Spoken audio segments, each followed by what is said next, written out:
FA Cup is the most famous cup in the world, and it is the best cup in the world. So, you know, it's always been... I think when boys, when you're young and go to school, it's not your dream to win the league. Your dream is to score a winning goal in the FA Cup final. Ian Rush's first FA Cup final was the All-Merseyside match of 1986. In the Everton team that day was another young striker hoping to make an impact in his first final. Lineker for Everton, saved by Bobolo. Lineker, 1-0 to Everton. And here's Rush, onside, Ian Rush, goal. Dalglish is up, so is Mulby here. Dalglish, no, Johnston, yes!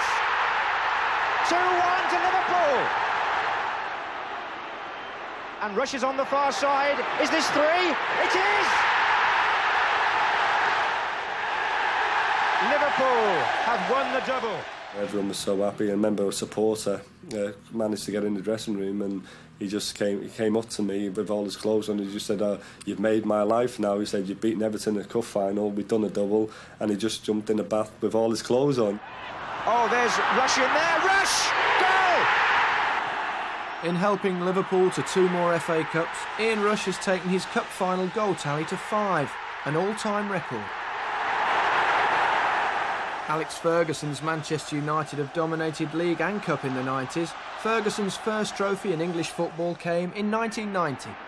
Lee Martin from left back, an inspired run on the far side. A chance here, and a goal! He was made up, said well done to me, what have you. It was a few days after he said, I want you to go on a trip to Germany with the reserves. I think it was a reserve tour. And I couldn't believe it. I just scored a goal in the cup final and thinking, I've got to go to Germany, the reserves, what's going on like? Alex Ferguson, when very like Sir Matt, after the Munich air crash, Sir Matt said it would take 5 years before he could completely restructure the club again. And Alex said exactly the same when he arrived at Old Trafford. By 1994, Ferguson had taken a rebuilt side to the verge of United's first double. His greatest signing was brimming with confidence. On the Friday, I remember saying to Eric, "I've got a feeling we'll get a penalty, you should practice a few, And he just sort of shrugged his shoulders and says, "Do you think so?" And I said, "Yeah, I fancy we'll get a penalty tomorrow at Wembley, And he just shrugged and, "That's good, no problem, I'll score."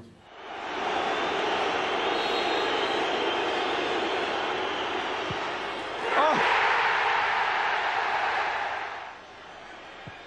And again! Manchester United have won the double, and they've equalled Tottenham Hotspur's record of 8 FA Cup wins. Last season, Cantona's late winner made it a record 9 and an unprecedented second double.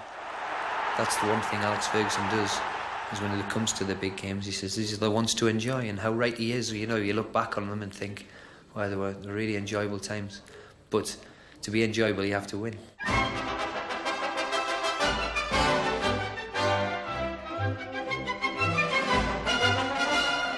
Two of the traditional giants of the English game meet, and they're certainly up for the cup. Will the great occasion provide another dramatic twist? This is Brady trying to shake off Macari. Sweet skills from Brady. Stapleton out on the right. Trying to feed Price. Price is in here for Arsenal. Talbot on right and Sunderland on the right as well. This is Brady. Good skills from Brady. 2 waiting in the centre for the cross. Stapleton! 2-0 to Arsenal. Stapleton scores. We appeared to be comfortably in the lead, and I think it would have then been put down as another cup final. But it probably was, so far anyway, in the history of the FA Cup, the most exciting 4 minutes has ever been at Wembley. Just 4 minutes on the clock. Arsenal 2, Manchester United 0. Free kick to United. Left for Koppel. Thomas almost got a flick on, appeals for hands against Jordan. And McQueen! Gordon McQueen turned it in! Everybody was waiting upfield, and they still are for United. Koppel. McElroy's through. McElroy's through! And McElroy has done it! What drama here! adrenaline was flowing in our team and our legs were ready to go again. And I didn't think that the other team looked the same as us. And I thought, we're going to win this match. But you never count your chickens at Wembley, can you? You can talk till you're blue in the face after a game like that, but you don't really know what you're doing on the day. I said after the game that I just wanted to get the ball into their half. There's a minute left on the clock. Brady for Arsenal. Right across, Sunderland! It's there! It's 3-2! Arsenal are back in front through Alan Sunderland. This cup final will never be forgotten about, simply because I don't think it will ever happen again at Wembley. I'll be very, very surprised if you see 3 goals in the last 5 minutes at Wembley. That means so much. The cup belongs to Arsenal.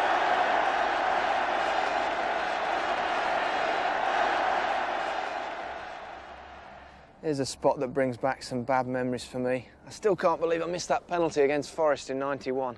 Yeah, but at least you won that day. This can be a terrible place when things go wrong. You're not singing, you're not singing, you're not singing anymore. You're not singing anymore.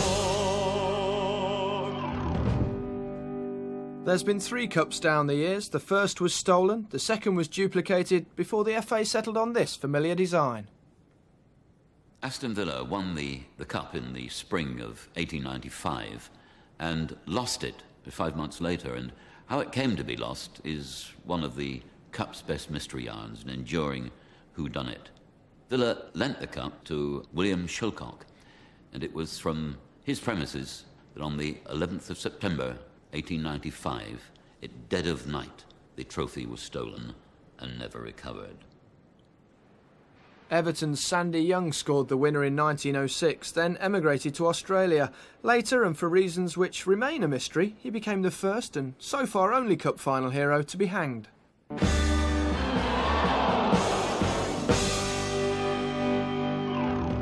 No one can guess what a controversial final this is going to be. A final that'll always be argued about. Arsenal, the team that Herbert Chapman got together, are set on victory. And Bob John puts the Arsenal one up. 37 minutes gone, Newcastle attack. Jimmy Richardson's on the ball. He centres and Jack Allen makes it 1-1. But don't show yet, Arsenal protest. They claim the ball had crossed the line. The argument still rages today. I was in the grandstand, exactly on with the 18-yard line, and I saw the ball distinctly, and it never crossed the dead ball line. And I would say it was a good foot over the line before he pulled it back, and Allen put it in the net past Moss. But the Arsenal players had stopped playing, and their hands were up, they were peeling for the ball over the line. But the referee, who was Mr. Harper, he gave the goal. And it does seem the ball was over the line before Richardson centred it. Well, I had to be careful what I say. I think it was rigged, the photograph. Really? I think so. Arsenal's sense of injustice ended their hopes. Newcastle's cup overflowed.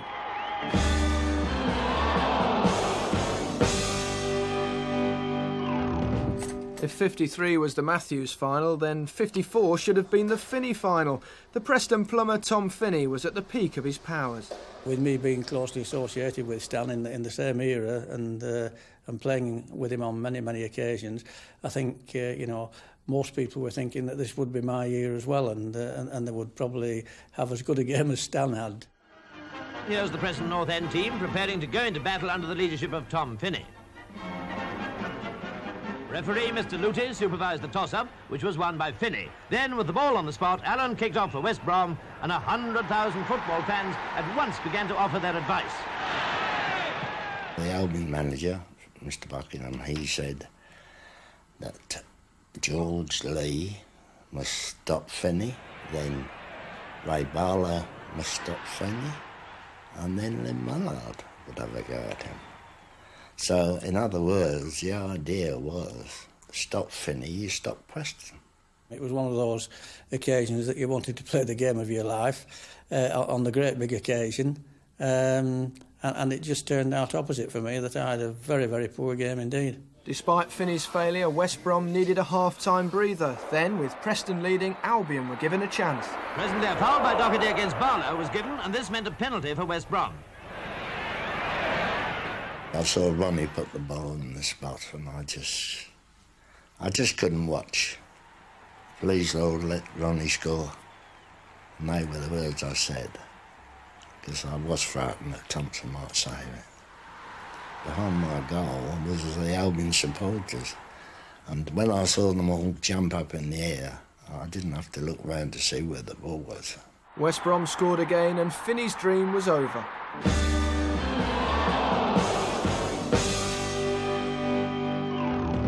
Birmingham City and Manchester City came out into the billiard table arena together, with tall, blonde Manchester goalkeeper Bert Troutman a conspicuous figure. Troutman is calm and cool. He looks as if he'll never let that ball get past him. In fact, Troutman was beaten once, but Manchester City went on to win 3-1. This final, though, will forever be remembered as the day a goalkeeper finished the match with a broken neck. After just over 20 minutes of the second half, it seemed all Birmingham hopes were lost. And an unhappy accident came out of this Birmingham attack. Troutman, in a collision with Murphy, was severely hurt in the neck. Murphy tried to avoid me, but caught me with his right thigh. The impact must have been quite heavy. I was subconscious. I couldn't talk to the coach, but I carried on playing. It was like a foggy wall in front of me. It was probably automatic. I don't know how I got through it. Never mind, Bert Troutman. There's something extra special waiting for you in the changing room.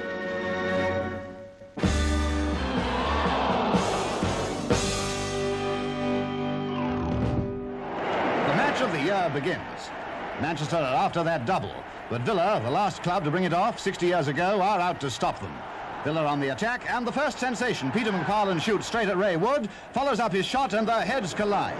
Both men are down, but it's obvious that the Manchester goalie is knocked out. Peter McFarlane headed the ball. He was on the edge of the box. I collected it quite easily, and I saw him running, and I sort of swayed to one side, but he caught me with his head. It was diabolical, really. I mean, that cost us the double. I believe that day Ray Wood was probably on the loser at the time, and I think Ray should have got out of my way as I was coming in. I remember seeing Duncan Edwards go over and stand over Ray Wood and look down on him and think, what the hell has happened here, you know? That he couldn't believe it. That he charged straight into him, banged him in the face, broke his jaw, and suddenly that was our cup final in tatters, you know. Duncan Edwards was running after me for a long time during that game, wanting to have a go at me, and he was throwing a few punches into me back and that. Jackie Blanchflower puts on a goalie's sweater, and Ray Wood is carried off the field. Blanchflower, who's kept goal before, was performing wonders in his place. I didn't have to go in, but I was volunteered without getting a vote. Roger Byrne came over and said, we've all volunteered, you should go in goals. And Bobby Charlton used to fill in sometimes in goals, but he didn't want to know. Me? Well, I used to like it, but I was too young. I'd only played one cup tie before that. My butt would have gone if he'd have asked me to play in goals. After 20 minutes, in comes a centre from Dixon. McFarland is there, and it's a goal. In a few minutes, a shot from Myerscough hits the post. On the rebound, McFarland bangs it in. Villa had won the 7th FA Cup final, a record. Thank you. I didn't see it. Ray, this tackle by McFarland, how did you see it? Well, I didn't see him coming properly, actually. You see, I was coming away from when he seemed to come from my blind side, you see. Yeah. Why did it hit you? Caught me just on the, just between the nose and the cheekbone. It looks a bit fierce when you see now, and I'd have probably been finished up in jail or something like that, the way they're doing football today, Well, let's be fair with the players. They didn't intend to do it. You could see the man's attitude wasn't into knocked them all to pieces. No, I think it was just one of those things in a cup final. It's unfortunate, but it's one of those things.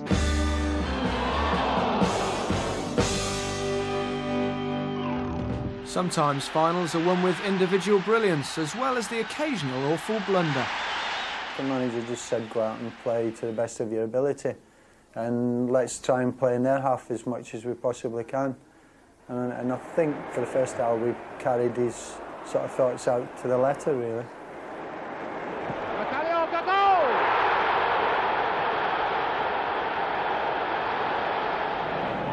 It's Phantom taking over. So well. Oh, he's going for a lovely move. It's going to be the second goal by Ford. A goal. And that should just about clinch it. I do remember saying to Don Megson, Don, I think we've got it now, and then all of a sudden it all falls apart. Now a chance for Trebilco. He scored. So, Trebilco has scored for Everton. Harris moving up. Scott. Trebilco. A goal! He's equalised! And two Everton supporters have raced onto the pitch and they're swamping Trebilco. And their two supporters are going to see no more of this game. And a great tackle, almost on the line. It was just an amusing interlude, really. Not many people got onto the pitch at Wembley, whether that was because of security or they just didn't do that sort of thing, but he did, and he's a well-known character, is Eddie, and apparently he got thrown out of the ground but got back in again. Don't know how. Was he back in time to see your goal? I think he might have been. Everton buzzing around with much more purpose than they were doing, covering the gaps, making it almost impossible for Wednesday to create space, and now a great chance, a bad mistake by Jerry Young. It's Temple, and it's the third goal. Oh, what a tragedy for Jerry Young. You go to Trafford, which you do in hundreds of other games or whatever. Temple, for some reason, had wandered in off the wing. I don't know what he was doing there. And it went past me, and he was through. Hit a great shot. And I looked around for somebody to blame, but there was nobody. It was my fault.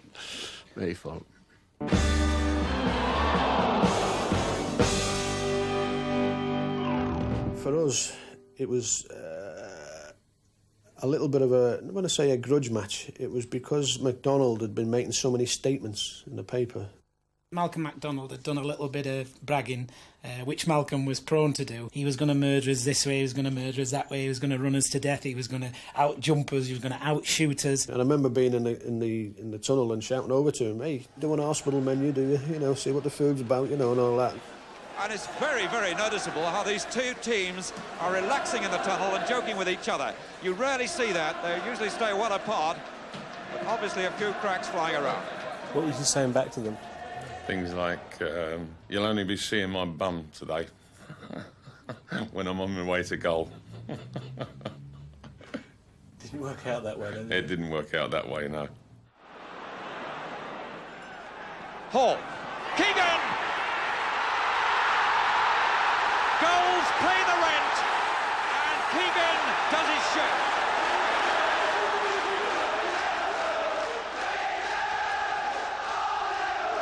Fascinating system of signals there for Bill Shankly. Could almost think he was conducting the crowd. Pivot, Tudor, MacDonald, and Super Mac missed his kick completely.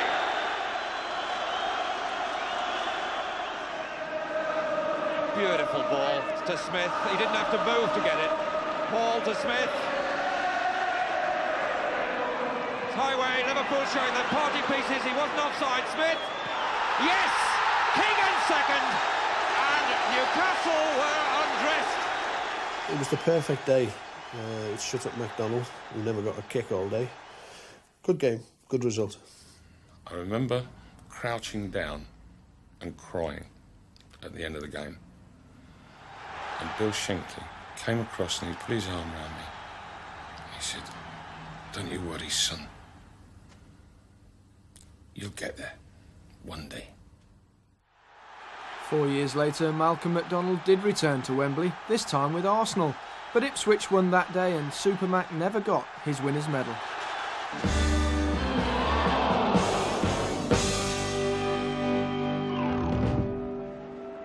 This is the same helicopter that was used for the Pope's visit. Any significance? Well, Brian, people kept saying it's good enough for the Pope, it's good enough for Jimmy Amelia. And at 3:15, Wembley seemed a good enough stage for Brighton's Gordon Smith. But with the teams locked at 2-2 deep in extra time, there was one more dramatic act for Smith to play out. A minute to go of extra time. Played forward to Robinson. Robinson going forward strong. He's inside the Manchester United penalty area. He finds Smith, and Smith must score, and he hasn't scored, and Bailey has saved it. And Gordon Smith will remember that moment for a very, very long time indeed. We deserve to win the cup, and you know, I've let them down, and there's no doubt about it that I have suffered greatly. If anybody wanted me to suffer since that miss, then they can be quite sure that I have suffered. That is my biggest regret in football. There's no question that is missing that chance. If time travel comes in, I'm going back and I'm just going to gently just lift it over him, and I just have to get the ball in the air and I've scored. I had to be living in the polar ice caps to be able to forget it. So there's some Eskimo up there probably knows about it as well. There was to be no second chance for Gordon Smith and Brighton as a relieved United won 4-0 in the replay. 2 goals that night were scored by a certain Brian Robson, the first of 3 winners' medals for him.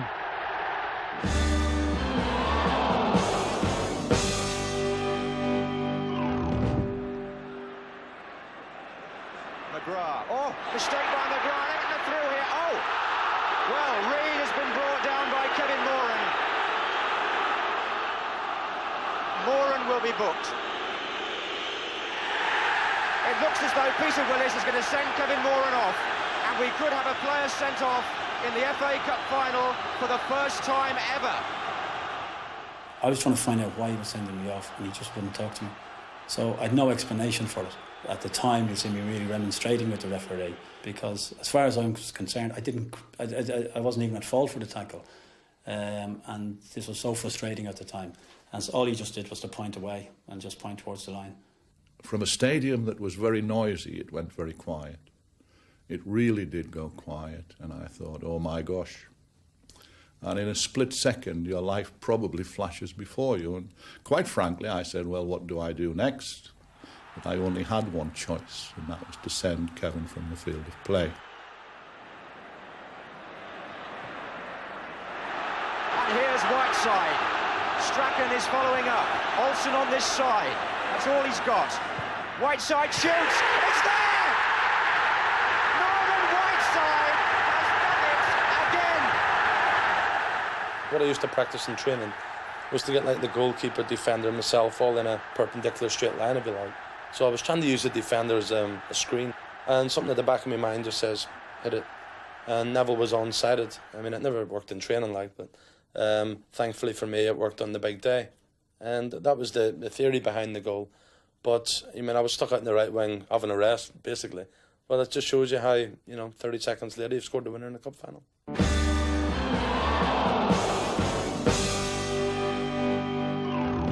With his World Cup tears barely dry and his skills at their peak, one man would surely dominate the final. I'm happy.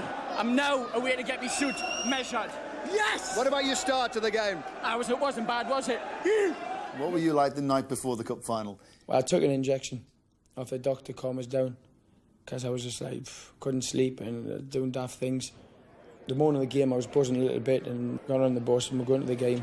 And then it was Paul Allen who actually started. He just screamed out his head, "Come on!" And that's it. We got the buzz for it, Come on, we've got to do it.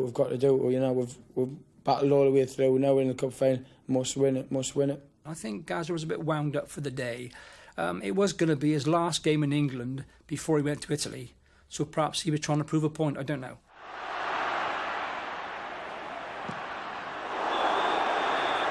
That's certainly a tough first challenge, to say the least.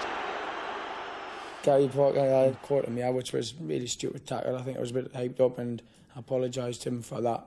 I'm sure that if I'd actually seen it after I've seen it in replays, then I would have hopefully had a word with Paul and perhaps tried to calm him down, because you could see how tense he was and he just needed, I think, someone just to try and calm him down.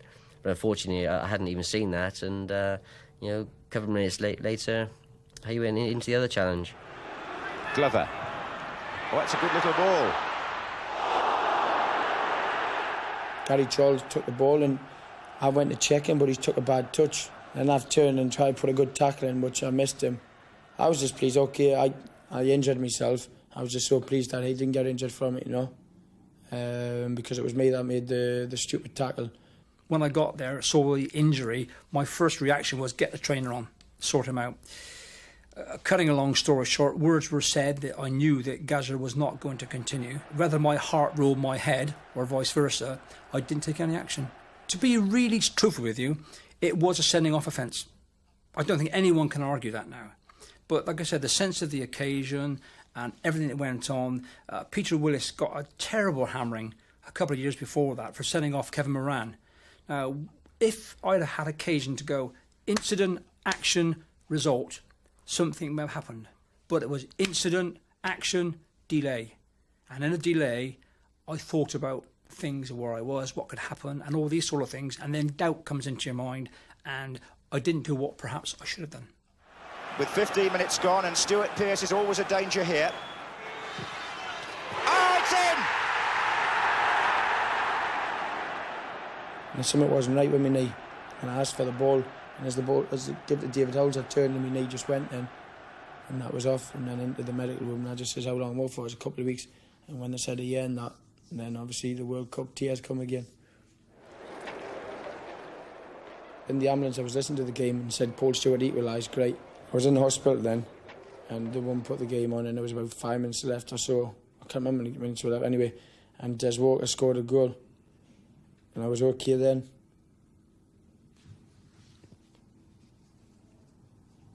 And then when I seen the guys going up the steps, it was good.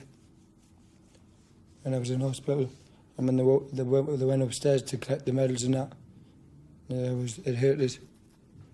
And obviously a few tears in the bedroom, and the staff are coming in and saying you're all right and that. I walked in first carrying the cup and carrying his medal for him. Yeah, we gave it to him and stayed with him for a few minutes. He even then he was wanting to get a stretcher to try and get down to the banquet to come and join us in the celebrations. I obviously got photos taken with the trophy, and I had my medal, and then they left, you know. And when they left, obviously I was absolutely devastated. Couldn't stop crying for a couple of hours, and the doctor, Mr. Brow, come in, and I said, look, I'm not bad, just bandages up, I want to be there at the party. And he wouldn't. He said, look, you two things, you either stay in hospital, get right, or you can go to the party and your career can be finished. So I said, all right, and I'll just stay here. And then I had another couple of glasses of champagne, and then I asked a woman for an injection to put us to sleep, just so I could wake up for the next morning for the operation. And now another of Wembley's great finals, 1981. The 100th FA Cup final will be graced with Latin flair. Tottenham's Argentinians, Ardiles and Villa, prepare to take on Manchester City. Here's Ranson. Oh, and a flying header and a brilliant goal. Tommy Hutchison, and would you believe it? A fantastic header.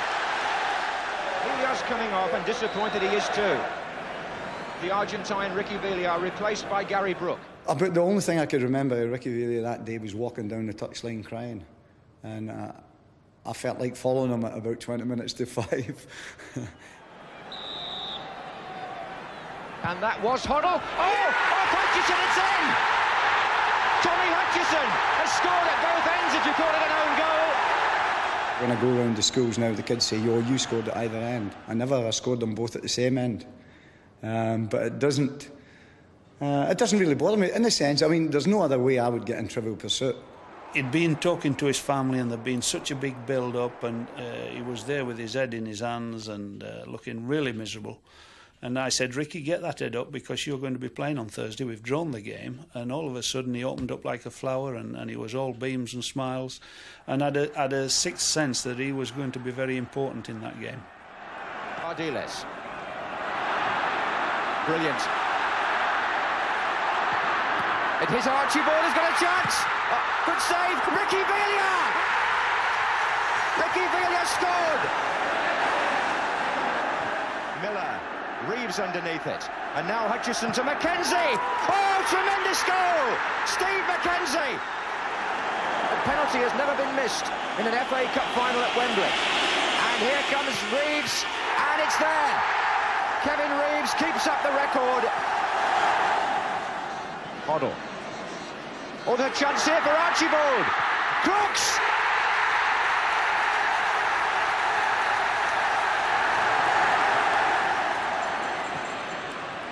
Villiers.